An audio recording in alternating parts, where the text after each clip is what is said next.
मैंने पूछा गायिका ने इतने कम कपड़े क्यों पहने हैं? वो बोले सद्गुरु सिर्फ यही बिकता है। मैंने कहा ये क्या है? कोई और उनके कपड़े तय कर रहा है, ये चुनना नहीं हुआ। ये दुनिया से स्त्री प्रकृति की सुंदरता को मिटाने का पक्का तरीका है। ये एक तरह से इसका नतीजा है कि आर्थिक मशीनरी से पूरी दुनिया चलती है।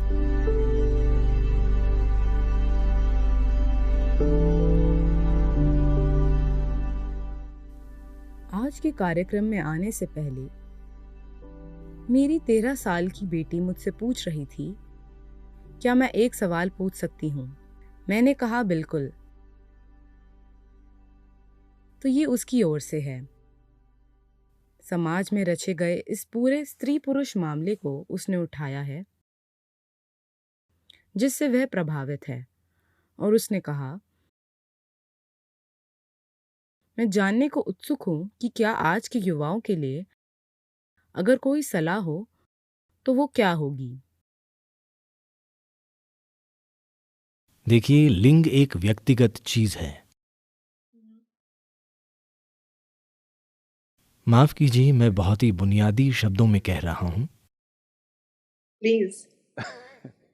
किसी की पैंट में जो है उससे मेरा या आपका कोई लेना देना नहीं है। उसका महत्व सिर्फ कुछ ही जगहों पर है, जैसे बाथरूम और बेडरूम में। बाकी जगहों में आपका लिंग महत्वपूर्ण नहीं है। सवाल आपकी क्षमता का होता है। आप क्या कर सकते हैं, क्या नहीं कर सकते, आपकी क्षमताएं क्या हैं। हमें दुनिया को ऐसा बनाना होगा जहां किसी को दूसरों के शरीर से कोई लेना देना ना हो। सिर्फ शारीरिक संबंधों में इसका महत्व है, बाकी समय ये दूसरों से संबंधित नहीं है। इसके लिए महिलाओं को भी इस तरह सोचना होगा। पर फिलहाल पूरी तरह से स्त्रियां पुरुषों के सपने के हिसाब से ही जा रही हैं, क्योंकि जैसे कल मुझे किसी संगीतकार से चर्चा करनी थी और मैंने कहा ठीक है, मुझे कुछ सुनाइए आप। तो उन्होंने एक वीडियो चलाया। माफ़ी चाहूँगा कि मैं ऐसे शब्द कह रहा हूँ, पर मैं ये इसलिए कह रहा हूँ क्योंकि मुझे दुख है कि स्त्रियां ऐसे प्रस्तुत की जा रही हैं। और एक गायिका स्टेज पर भीतरी वस्त्रों में है। मैंने पूछा गायिका इतने कम कपड़ों में क्यों है? वे बोले सद्गुरु सिर्फ यही बिकता है। मैंने कहा ये क्या है? ये महिलाओं का भयानक शोषण है और वे इसमें सहयोग कर रही हैं। वे जो चाहे पहन सकती हैं, ये मेरा काम नहीं है।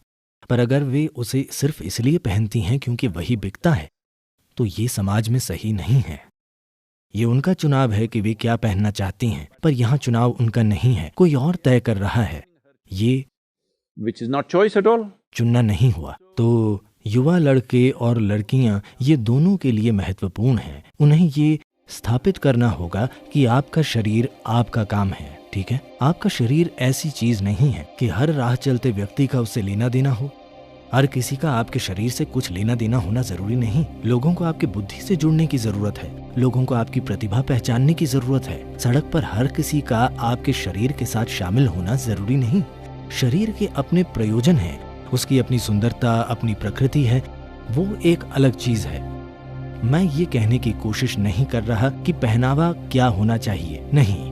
मैं ये कह रहा हूँ कि पुरुष को स्त्री का पहनावा तय नहीं करना चाहिए। मैं बस ये कह रहा हूँ।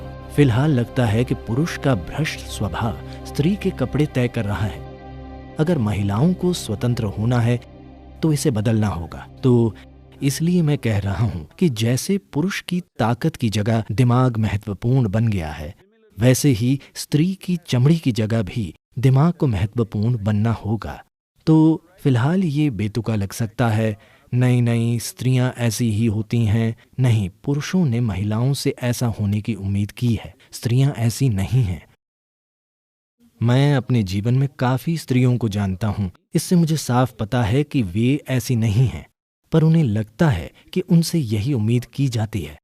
क्या ये सुपर महिला लक्षण है कि वे इसे इस तरह परिभाषित करते हैं कि महिलाएं खुद को एक खास तरह से प्रस्तुत करना चाहती हैं? नहीं, ये दुनिया में स्त्री प्रकृति की सुंदरता नष्ट करने का पक्का तरीका है, क्योंकि फिलहाल पुरुष प्रकृति को असली सफलता माना जा रहा है।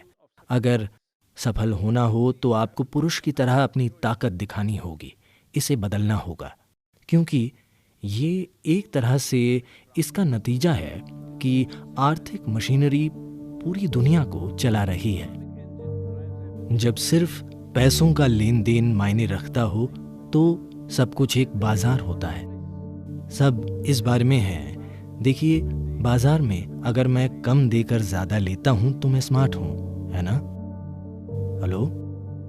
अगर मैं बाजार जाता हूं और ज्यादा देकर कम लेता हूं तो मैं बेवकूफ हूं। पर आपको समझना होगा कि आपके घरों में, मुझे यकीन है कि ये आपके लिए भी सच है, मैंने महिलाओं को कई तरीकों से काम करते देखा है। मेरी अपनी माँ, बहनें, मेरी चाची, मामियाँ और कई दूसरी महिलाएं जिन्हें मैंने देखा है। हाँ, जब वे घर पर होती हैं तो वे खुद को पूरी तरह झोंक देती हैं, क्योंकि उन्हें अपना काम पसंद है।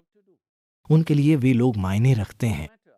उन्हें What I get is not important. That's what makes their life beautiful. क्या मिलेगा ये महत्वपूर्ण नहीं है, यही उनके जीवन को सुंदर बनाता है। ये सिर्फ घर पर ही नहीं, समाज में भी होना चाहिए कि सभी दूसरों के लिए कुछ बेहतरीन करने की कोशिश करें। यही स्त्री प्रकृति है। फिलहाल लोग हर जगह ये कह रहे हैं मुझे कम देकर ज्यादा लेना है, चाहे बाजार हो या शादी, यही हो रहा है। और कोई खुशी नहीं है, कोई अच्छे से जी नहीं रहा, कोई अपना मोर्चा नहीं छोड़ पाता। सभी हमेशा एक दूसरे के खिलाफ हथियार तने हुए हैं, क्योंकि हर जगह बाजार है। आप हर जगह यही देखते हैं कि फायदा कैसे हो सकता है। नहीं, ऐसे मनुष्य अच्छी तरह नहीं जी सकता। मनुष्य अच्छी तरह जी सकते हैं। मैं लगातार स्वयं सेवकों के बीच रहता हूं जो हर स्थिति में हमेशा कुछ बेहतरीन देने की कोशिश करते हैं। लोग पूछते हैं, सद्गुरु आप जो भी करते हैं उनमें सबसे महत्वपूर्ण क्या है? मैं कहता हूं, मेरे आसपास के लोग। जैसे लोग मैंने अपने आसपास इकट्ठा किए हैं, वे बिना कुछ मांगे अपनी जान देने को तैयार हैं। मेरे जीवन में यही सबसे सुंदर बात है, क्योंकि दुनिया में यही सबसे महत्वपूर्ण है। हर जगह एक बाजार है, यानी हम हमेशा किसी का फायदा उठाना चाहते हैं, है ना? जब आपका मन बाजार बन जाए तो कोई चेतना नहीं होगी, जीवन के सूक्ष्म पहलू नहीं होंगे। इस दुनिया में स्त्री प्रकृति की कोई जगह नहीं होगी, पुरुष प्रकृति राज करेगी। सिर्फ जीतना जरूरी होगा, हर चीज में शोषण होगा। प्रेम जरूरी नहीं होगा, दूसरों को अपना हिस्सा बनाना जरूरी नहीं होगा, जीवन में भागीदारी नहीं होगी। जहाँ जीवन के साथ बेलगाम भागीदारी नहीं होती, वहाँ जीवन ही नहीं होता। सिर्फ भागीदारी से ही आप जीवन को जान सकते हैं, और कोई तरीका नहीं है। आपने सुपर महिला शब्द कहा, मैं कहूँगा मेरी माँ एक सुपर महिला थी। उन्होंने जीवन में 1 रुपया नहीं कमाया, पर वे सुपर महिला थी, परिवार में सबसे ज्यादा सम्मानित थी। क्या उन्होंने कभी पूछा मुझे क्या मिलेगा? नहीं, पर वे एक सुपर महिला थी।